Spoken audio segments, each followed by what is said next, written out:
turn your back on an android. Never turn your back on a xenomorph. And never trust an android. Wise words indeed. But what about Bishop? He seemed nice. Let me repeat again. Never trust an android.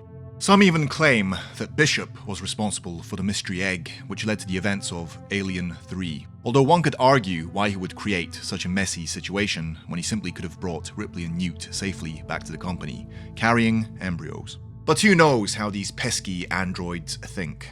Now to another pesky android, David. And why did he kill poor Shaw? Well, recently, some new data came to light. The recently released Alien Covenant prologue script fills in major missing pieces like how Shaw died. One of the major complaints fans of the Alien franchise had about Alien Covenant is that it left major threads from Prometheus unanswered. While we seem to understand the android David's motivations by the conclusion of Covenant, we never knew exactly what transpired between him and Shaw during their time alone on the Juggernaut. It wasn't shocking that he killed her since his nefariousness had been previously established, but how did he kill her and when? Recently released via AVP Galaxy, the unabridged screenplay for Alien Covenant's first prologue, The Crossing, titled Paradise, answers these important questions and more. You can read it for yourself and even print out a personal copy. The link is in the description.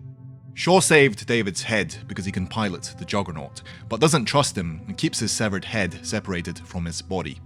Wise woman.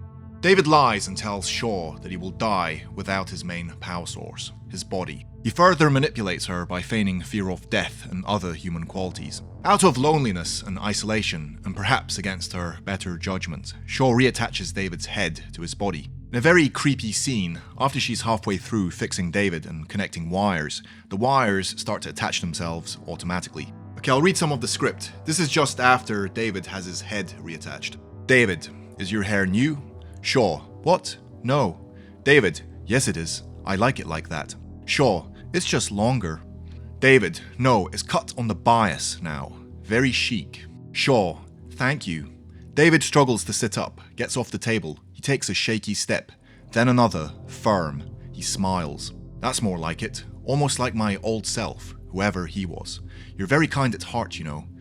She looks at him unsure. He gently reaches out. She doesn't flinch. He touches her cheek. She looks at him. Shaw, are you gonna kill me now?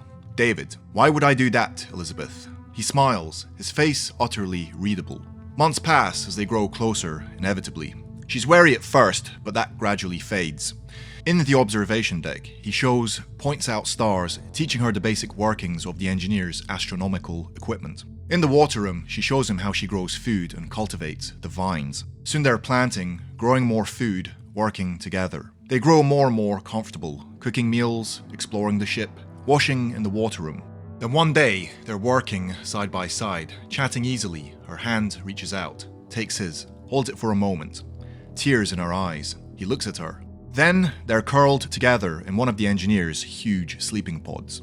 Asleep. Lovers, perhaps. Intimate, certainly. Okay, I'm gonna skip to the bit where they start to approach the engineer homeworld. They enter the observation deck, moving towards the controls. David, I'm sure they have landing protocols in place and communications. If we open the correct frequencies to Shaw, I want to see them. He sees she is holding tightly to her crucifix. He smiles. Her fervent eagerness, her faith. David, I think you should do the honors. He gestures towards the controls. She steps forward, but she hesitates. Shaw, and if they're no better than we are? David, so long as they're no worse. She's reassured, smiles. Then she waves her hands over the controls, and the entire floor and the front bulkhead shimmer and become transparent, and we see the engineer homeworld. The sight is overwhelming, hyper-civilization in its flower, Rome just before the fall. The planet is a close cousin to Earth, swathed in clouds, oceans and odd metallic blue, but the entire planet is encircled with a huge constructed ring, and the space around the ring is thick with ovoid engineer craft, orders of magnitude larger than David and Shaw's stolen dreadnought. It's more than we can take in, awe-inspiring. There are tears in Shaw's eyes, like a glimpse into heaven for her. The emotion is powerful. Her hand instinctively reaches out, takes David's. They stand for a moment. These last two survivors, hand in hand, the amazing spectacle below and around them. Then he looks at her, his expression perfectly calm, set. David, is it what you imagined? Sure, tears. So much more, so much more.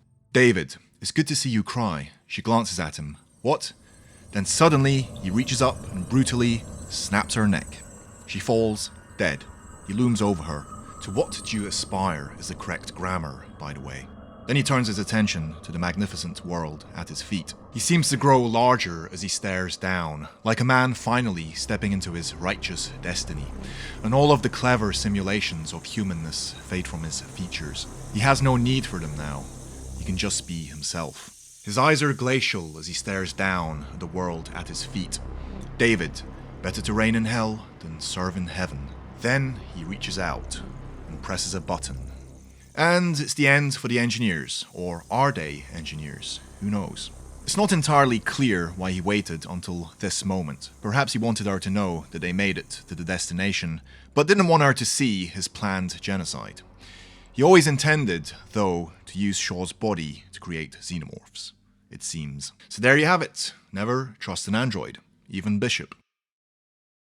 Now onto my Patreon squad.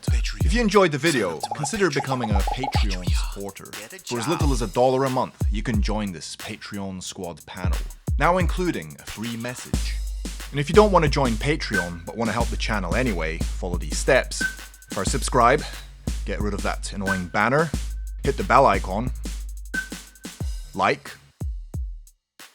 and share. The sharing really helps. And the cherry on top, a comment. That's the rocket fuel that's going to propel the video to a top spot. Well, as close as it can get. So follow these steps and you might as well have given me $5. Thank you. Also, please follow me on Twitter and Instagram. Check out my store for some viral merchandise. Okay, I'm done.